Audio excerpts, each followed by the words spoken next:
ಮತ್ತೆಂದ ಕೊಟ್ಟಿಗೆ ಸ್ವಚ್ಛ ಮಾಡಬೇಕು, ದನಗಳನ್ನು ಹೊಡ್ಕೋಬೇಕು. ಅದೇ ಹಳಸಿರ್ತಕ್ಕಂಥ ಅಂಬಲಿ ನುಚ್ಚರ್ತಕ್ಕಂಥದನ್ನೇ ಯಾವಾಗಂದ ಅಡವಿಗೆಂದ ಒಯ್ದು ದನಗಳನ್ನು ಮೈಯಾಕೆಂದ ಬಿಟ್ಟು ಮತ್ತಲ್ಲಿ ತನ್ನ ಸ್ನಾನ, ಲಿಂಗ ಪೂಜೆ ಎಲ್ಲವನ್ನು ಕೂಡ ಮಾಡ್ತಾ ಮಾಡ್ತಾ ಬದುಕನ್ನು ಕಳೆಯಲಿಕ್ಕತ್ತಾಳ ಮಲ್ಲಮ್ಮ. ಹೀಗೆಲ್ಲ ಜೀವನ ಕಳೀತಕ್ಕಂಥ ಪ್ರಸಂಗದ ಒಳಗ ಅಲ್ಲಿ ಏನಾಗ್ಯದ ತಗೊಂಡದ ಕೇಳಿದ್ರೆ, ಇಲ್ಲಿ ಪದ್ಮಾವತಿ ಹೇಮರೆಡ್ಡಿ ಮನೆತನಕ ಯಾರು ಬಂದರ ತಗೊಂಡದ ಕೇಳಿದ್ರ ಒಬ್ಬ ಪರಮಾತ್ಮನೇ ಇವರನ್ನು ಪರೀಕ್ಷೆ ಮಾಡೋದಕ್ಕಾಗಿ ಜಂಗಮನ ರೂಪ ತಾಳಿ ಬಂದ. ನೋಡ್ರಿ, ಮಲ್ಲಯ್ಯನೇ ಇವರ ಪರೀಕ್ಷೆ ಮಾಡೋದಕ್ಕಾಗಿ ಸಾಕ್ಷಾತ್ ಮಲ್ಲಯ್ಯನೇ ಕಾವಿ ಬಟ್ಟೆಗಳನ್ನು ಧರಿಸ್ಯಾನೆ.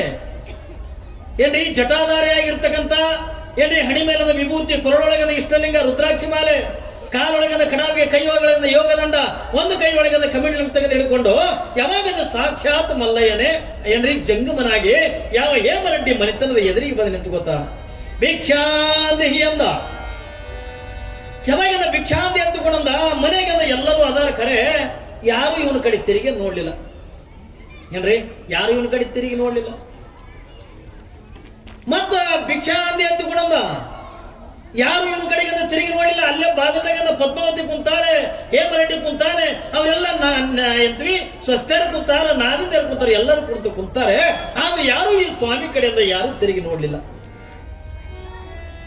ಯಾವಾಗಿಂದ ಮತ್ತೆ ಮೂರನೇ ಸರಿ ಕೂಡ ಭಿಕ್ಷಾಂತ ಎತ್ತುಕೊಂಡ ಮತ್ತು ಯಾರು ನೋಡಿಲ್ಲ. ಕೊನೆಗೆಂದ ಬಾಯಿ ಬಿಟ್ಟಂದ್ರ, ಅವ ನನಗೆ ಏನಾದ್ರೂ ಕೂಡ ನೀಡ್ರಿ, ಹತ್ತು ಬಂದಿನಿ, ಹಸಿವು ಬಾಳಾಗದೆ, ನನಗೆ ಹಸಿ ಬಂದ ತಾಳೋದಾಗಬಲ್ದು, ನನಗೆ ಏನಾದ್ರೂ ಕೂಡ ನೀಡ್ರಿ ಎತ್ತುಕೊಂಡು ಬಂದಿರ್ತಕ್ಕಂಥ ಜಗಮಾಮೂರ್ತಿ ಹಿಂಗ ಕಣತು ಮನೆ ಇರ್ತಕ್ಕದು.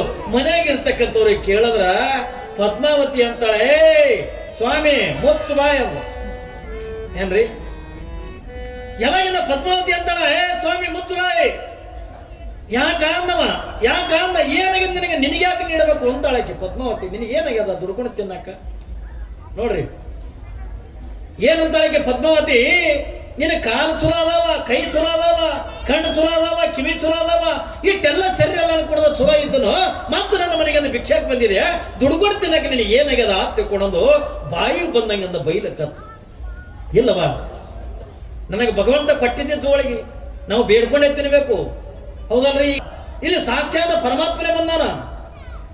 ಏನ್ರಿ ಸಾಕ್ಷಾತ್ ಪರಮಾತ್ಮ ಬಂದಾನೆ. ಅವನಿಗೆ ಇದರಿಂದ ಆಕೆ ಪದ್ಮಾವತಿ ಅಂತ ಬೈಲಿಕ್ಕತ್ತಾಳ, ಸ್ವಾಮಿ ಬುದ್ಧಿ ಎಲ್ಲಿಟ್ಟಿದೆ ನೀನು, ನಿನಗ್ಯಾಕೆ ನಾವು ನೀಡಬೇಕು? ಏನು ಬೇಕಾದಟ್ಟದ ನಿನಗೆ ಮೈಕೈಗ ತಾಕತ್ತು ಬಾಳದಲ್ಲ, ಎಲ್ಲರಿಂದ ಕೂಲಿ ಮಾಡ್ಕೊಂಡು ದುಡ್ಕೊಂಡು ತಿನ್ನಕ್ಕೆ ನಿನಗೆ ಏನಾಗ್ಯದ, ನಿನಗ್ಯಾಕೆ ನೀಡಬೇಕಂತ ಕೊಡೋದು. ಪಾಪ ಬಾಯಿ ಬಂದಂಗ ಬೈಯಕತ್ತು, ಮೊದಲೇ ಚಿಕ್ಕೊಂಡು ಹೆಣ್ಮಗಳು. ಏನ್ರಿ ಪಾಪ ಪದ್ಮಾವತಿ ಅಂದ ಜಂಗಮನಿಗೆ ಅಂದ ಬೈಲಿ ಕತ್ಬಿಟ್ಟ. ಬಾಯಿ ಏನ್ ಬರ್ತದ ಅಂದ್ರೆ ಬೈಲಕತ್ಲು. ಯಾವಾಗ ಬಂದಿರ್ತಕ್ಕಂಥ ಮಲ್ಲಯ್ಯನಿಗೆ ಆ ಪರಮಾತ್ಮನಿಗೆ ಅದು ಸಿಟ್ಟು ಬಂದ್ಬಿಡುದು. ಏನ್ರಿ ಪರಮಾತ್ಮನಿಗೆ ಅದು ಸಿಟ್ಟು ಬಂದ್ಬಿಡುದು. ಯಾವಾಗ ಏನ್ರಿ ಒಂದು ಶಾಪ ಕೊಡ್ಬೇಕಂತ ಕೊಡಂತಾನ, ಒಂದು ಕಡೆಗೆ ಮಲ್ಲಮ್ಮನ ಮುಖ ಕಾಣುತ್ತದ.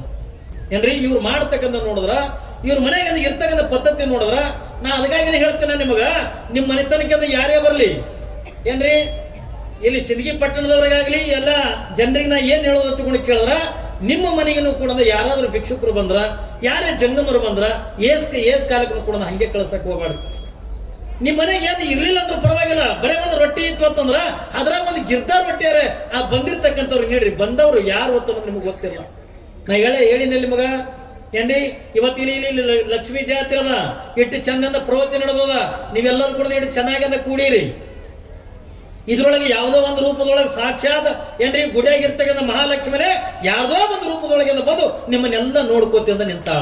ಏನ್ರಿ ಪುರಾಣ ಕೇಳಕತ್ತ. ಮನೆಗೆಂದ ಯಾರು ಬರ್ತಾರ ಗೊತ್ತಾಗಂಗಿಲ್ಲ. ಏನ್ರಿ ಬಂದಿರ್ತಕ್ಕಂಥವ ಏನು ಹುಚ್ಚನಾಗಿರ ಬರ್ಲಿ, ಕುರುಡನಾಗಿರ ಬರ್ಲಿ, ಕುಂಟನಾಗಿರ ಬರ್ಲಿ, ಜಂಗಮನಾಗಿರ ಬರ್ಲಿ, ಮಗುವಾಗಿರ ಬರ್ಲಿ, ಮುದುಕಾಗಿರ ಬರ್ಲಿ, ಯಾವುದೋ ಒಂದು ರೂಪದೊಳಗೆ ನಿಮ್ಮನ್ನು ಪರೀಕ್ಷೆ ಮಾಡಕ ಪರಮಾತ್ಮನೇ ಬಂದು ಯಾವುದೋ ಒಂದು ರೂಪದಾಗ ನಿಮ್ಮನ್ನು ಬಂದು ನಿಂತಿರ್ತಾನ. ಬಂದು ನಿಂತಾಗ ಕೈ ಕಾಲೆಯಲ್ಲಿ ನಡಿ ಅನ್ರಿ ಅಂತೀರನ್ರಿ ಅನ್ನಬಾರ್ದು. ಏನ್ರಿ ಏಟಕ್ಕಿರ್ಲಕ್ಕ, ಏನ್ರಿ ಅವ ರೊಟ್ಟಿನೇ ಬೇಡ್ಕೊಳಕ್ ಬಂದಿಂದ ಒಂದು ಗಿದ್ದ ರೊಟ್ಟಿ ಹಾಕಲಕ್ಕ ನೀಡಿ ಕಳಿಸ್ರಿ. ಏನ್ರಿ ನಿಮ್ಮಲ್ಲಿ ಏನ್ ಇರ್ತದ ಅದನ್ನ ಹಂಗೆ ಕಳಿಸೋದಲ್ಲ, ಏನ್ ಇರ್ತದ ಅದನ್ನಿಂದ ನೀಡಿ ಕಳಿಸ್ಬೇಕು. ಯಾವಾಗಿಂದ ಮಲ್ಲಯ್ಯ ಸಿಟ್ಟು ಬಂದ್ಬಿಡುತ್ತೆ. ಹೇಮರೆಡ್ಡಿ ಮನಿತನಕ್ಕಿಂತ ಬಹಳ ಸಿಟ್ಟು ಬಂದ್ಬಿಡ್ತು. ಯಾಕೆ ಸಿಟ್ಟ? ಏನ್ರಿ ಯಾಕೆ ಸಿಟ್ಟು ಬತ್ತು ಹತ್ತಿಕೊಂಡ್ರ ಮಲ್ಲಯ್ಯ ಅಂತಾನೆ ಇಟ್ಟೆಲ್ಲ ಸಂಪತ್ತನ್ನ ಮಲ್ಲಮ್ಮನಿಂದ ನಾ ಕೊಟ್ಟಿನಿ ಈ ಮನೆತನಕ. ನಾನು ಸ್ವತಃ ನಾನೇ ಬಂದ್ರು ಈ ಮನೆಗೆ ಒಂದು ತುಕಡಿ ರೊಟ್ಟಿ ನೀಡಲಿಲ್ಲ, ನನಗೊಂದು ಕಾರಣ ಕೂಡ ನೀಡಲಿಲ್ಲ, ಏನ್ ಮಾಡೋದು ಈಗ ಹತ್ತಿಕೊಂಡೊಂದು ಸಿಟ್ಟು ಬಂದ್ಬಿಡು. ಏನ್ರಿ ಸಿಟ್ಟು ಬಂದು ಸಿಟ್ಟಿಗೆ ಎದ್ದ ಬೈಕೋತ ಎಲ್ಲಿಗೆ ಬರ್ತಾನ ಮಲ್ಲಮ್ಮನ ಅಲ್ಲೇನ ಹಟ್ಟಿ ಗೋಳೆ ಮಾಡಿದ್ಲಲ್ಲ ಏನ್ರಿ ದನಗಳ ಕಟ್ಟಕ್ಕೆಂದ ಅದಕ್ಕೆ ಹಟ್ಟಿ ಎತ್ತಿಕೊಂಡು ತಯಾರು ಮಾಡಿದ್ಲು. ಮಲ್ಲಮ್ಮನ ಹಟ್ಟಿ ಎತ್ತಿಕೊಂಡು ಬರ್ತದ ಶ್ರೀಶೈಲದೊಳಗೆ ನೀವು ನೋಡಿರ್ಬೇಕು ಹೋದಾಗ.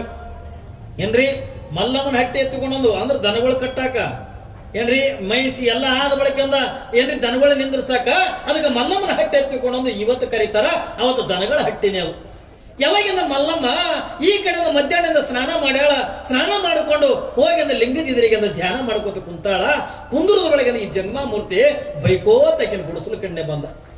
ಏನ್ರಿ ಬೈಕೋತಿಂದ ಬಂದ, ಹೇಮರೆಡ್ಡಿ ಮನೆತನ ಅಂತ ಅದು, ನನಗೆ ಹಂಗ ಬೈದಾರ, ನನಗೆ ಹಿಂಗ ಬೈದಾರ, ಏನ್ರಿ ಅವ್ರ ಮನೆಗೆ ನಾ ಶಾಪ್ ಕೊಡ್ಬೇಕನ್ನಕತ್ತೀನಿ ಅಂದ್ರೆ ಮಲ್ಲಮ್ಮಗಿಂದ ಕೇಳಂಗ ಹೇಮರೆಡ್ಡಿ ಮನೆತನಕ್ಕೆ ನಾ ಶಾಪ್ ಕೊಡ್ಬೇಕಂತ ಮಾಡೀನಿ.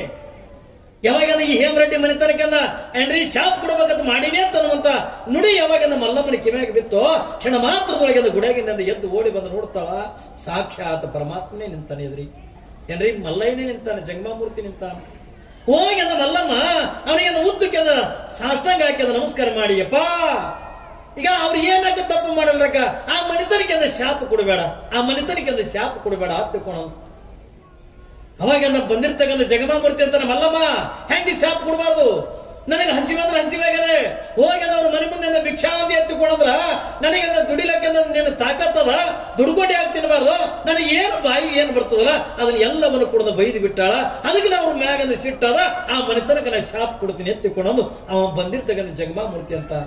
ಮಲ್ಲಮ್ಮ ಅಂತಾಳ, ಯಪ್ಪ ಅವ್ರ ತಪ್ಪಿಲ್ಲ, ಈಗ ನೀವು ಹಸಿವಾಗದಿಲ್ಲ, ನೀವು ಊಟ ಮಾಡ್ಬೇಕಿಲ್ಲ, ಬಾಯಪ್ಪ ನಾ ಎಲ್ಲ ಉಣಿಸ್ತೀನಿ ಬಾ ತಿಳ್ಕೊಳೋದು. ಅದೇನು ಮನೆಯಿಂದ ಕಟ್ಕೊಂಡು ತಂದಿಲ್ಲ, ಅಳಿಸಿದ ಅಂಬಲಿ ನುಚ್ಚ ಏನ್ರಿ ಮನ್ಯಾಗ ಮಾಡಿದ ಪಲ್ಯ, ಅವು ಕಟ್ಟಿ ರೊಟ್ಟಿ ಇಂಥವಂದ ಬಾ, ನಿನಗೆ ಹಸಿವಾಗದಲ್ಲ, ನಿನಗೆ ಆನಂದದೊಳಗಿಂದ ಕುತ್ಕೊಂಡಿಂದ ಊಟ ಮಾಡಿಸ್ತೀನಪ್ಪ, ನೀನು ನಮ್ಮ ಮನೆತನಕ್ಕೆ ಅದು ಶಾಪ್ ಕೊಡಬೇಡ ತಂದು. ಯಾವಾಗಂದೀಗ ಅಲ್ಲಿ ನೀರದಾವ, ಸ್ನಾನ ಮಾಡಿ ಬಾ ತಿಳ್ಕೊಳೋದು. ಜಂಗಮನಿಗೆ ನೀರು ತೋರಿಸ್ತಾಳ, ಜಂಗಮಾಮೂರ್ತಿಯಿಂದ ಸ್ನಾನ ಮಾಡಿ ಬರ್ತಾನ. ಏನ್ರಿ ಅವಳೆಲ್ಲ ಕುಂದ್ರಲಕ್ಕೆ ಮಣಿ ಇಲ್ಲ ಏನು ಇಲ್ಲ, ಅಡಿಬ್ಯಾಗಿಂದ ಎಲ್ಲಿ ಕುಂದ್ರಿಸ್ಬೇಕು, ಎತ್ತರ ಒಂದು ಕಲ್ಲ, ಆ ಕಲ್ಲಿನ ಮ್ಯಾಗಿಂದ ಕುಂದ್ರಿಸಲು ಯಾವಾಗಿಂದ ಬಂದಿರ್ತಕ್ಕಂಥ ಜಂಗಮಾಮೂರ್ತಿನೂ ಕೂಡ ಲಿಂಗ ಪೂಜೆ ಮಾಡ್ಕೊಂಡ. ಯಾವಾಗಿಂದ ಲಿಂಗ ಪೂಜೆ ಹಾಕದೋ ಆ ಲಿಂಗ ಪೂಜೆ ಆದ ತಕ್ಷಣನೇ ಮಲ್ಲಮ್ಮ ಜಂಗಮನ ಪಾದ ಪೂಜೆ ಮಾಡ್ಕೊಳ್ಳು, ಜಂಗಮನ ಪಾದ ಪೂಜೆ ಮಾಡ್ಕೋತಾಳೆ. ನೋಡ್ರಿ ಅವತ್ತಿನ ದಿನಮಾನದೊಳಗ ಮಲ್ಲಮ್ಮಳಿಗೆ ಅವ್ರ ತಂದೆ ತಾಯಿ ಕೊಟ್ಟಿರ್ತಕ್ಕಂಥ ಸಂಸ್ಕಾರ ಅಂತದು. ಆದ್ರೆ ಇಟ್ಟೆಲ್ಲ ಮಲ್ಲಮ್ಮಳಿಗೆ ತ್ರಾಸು ಕೊಟ್ಟಾರ, ಕಷ್ಟಗಳನ್ನ ಕೊಟ್ಟಾರ. ಒಂದು ಕಡೆಗೆ ಬಂದಿರ್ತಕ್ಕಂಥ ಜಂಗಮನಿಗೆ ಬಾಯಿಗೆ ಬಂದಂಗ ಬೈದಾರೆ. ಇಷ್ಟೆಲ್ಲ ಬೈದನು ಏನ್ರಿ ಮತ್ತೂ ಕೂಡ ಮನೆತನಕ್ಕೆ ಶಾಪ್ ಕೊಡಬೇಡ ತಗೊಂಡಂತಾಳಲ್ಲ ಮಲ್ಲಮ್ಮ. ಹುಡುಗರ್ ತೋಣಿಂದ ಕಾಲಿಗೆ ಹೊಡೆದಾಳ ಹತ್ತಿ, ಸುಮ್ಮ ಬರೇ ಒಂದು ಈಟದ ಹತ್ತಿ ಬೈತಿತ್ತು ಹತ್ತಿಕೊಂಡ ನಾವು ಎಷ್ಟು ಬೈತೀವ್ರಿ ಅವ್ರಿಗೆ, ಏನ್ರಿ ಬೈತೀವಿಲ್ಲ? ಏನು ಇವತ್ತಿನ ದಿನಮಾನ ಇವೆಲ್ಲ ಕಷ್ಟಗಳೇ ಅಲ್ಲ. ಮಲ್ಲಮ್ಮನ ವಿಚಾರ ಮಾಡಿದ್ರ ಇವತ್ತು ನಮಗೆ ನಿಮಗಂದ ಬರ್ತಕ್ಕಂಥ ಕಷ್ಟಗಳೇ ಏನು ಅಲ್ಲೇ ಅಲ್ಲ. ಸುಮ್ಮನೆ ಏನೋ ಒಂದು ಹಾಕ್ತಿದ್ದೀರ ಅಂತ ಬೈತಾವ ಆಟೆ, ಯಾಕ್ರಿ ಬೈತಾರ ಆಟೆ. ಹಿಂಗೆ ಕುಡುಗಲ್ ತೊಗೊಂಡು ಹೊಡೆದಾರ್ರಿ, ಕುಡುಗಲ್ ತೊಗೊಂಡು ಬರೇ ಬೈದ್ರಿ ಹತ್ತಿ ಹತ್ತಿಗೆ ಹೊಡೆ ಮಂದಿ ಅದ, ಯಾಕ್ರಿ ಹತ್ತಿಗೆ ಹೊಡಿತಕ್ಕಂಥ ಮಂದಿವಿ ನಾವು.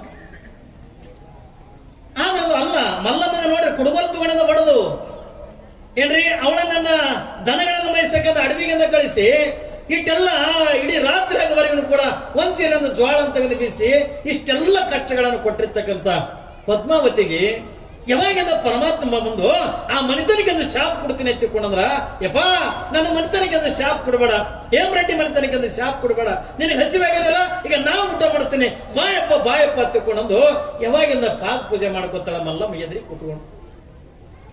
ಎಷ್ಟು ಖುಷಿ ಆಗ್ಲಿಕ್ಕಿಲ್ರಿ ಮಲ್ಲಯ್ಯನಿಗೆ. ತನಗೆ ತ್ರಾಸದ, ತನಗೆ ಮುನ್ನಕ್ಕೆಂದು ಇಟ್ಟಿಟ್ಟೆ ಕೊಟ್ಟಿರ್ತಾರ, ಅಂಥದ್ರೊಳಗೆ ನನಗೆಂದು ಮುಡುಬಾ ತಗೊಂಡ ಕರೀತಾಳಲ್ಲ ಏನ್ರಿ. ಪಾದ ಪೂಜೆ ಮಾಡ್ಕೊಂಡು ಯಪ್ಪ ನಿನ್ನ ಆನಂದ ಊಟ ಮಾಡತ್ತುಕೊಳ್ಳೋದು ಅದೇ ಹಳಸಿರ್ತಕ್ಕಂಥ ಅಂಬಲಿ ನುಚ್ಚ ಅಂತಕ್ಕಂಥದನ್ನ ಅವು ಏನು ಮನೆಯಿಂದ ತಂದಿಲ್ಲೋ ಅದು ಎಲ್ಲವನ್ನು ಕೂಡ ತೆಗೆದು ಹಿಂಗ ಗಂಗಾಳದೊಳಗೆ ನೀಡ್ತಾಳ.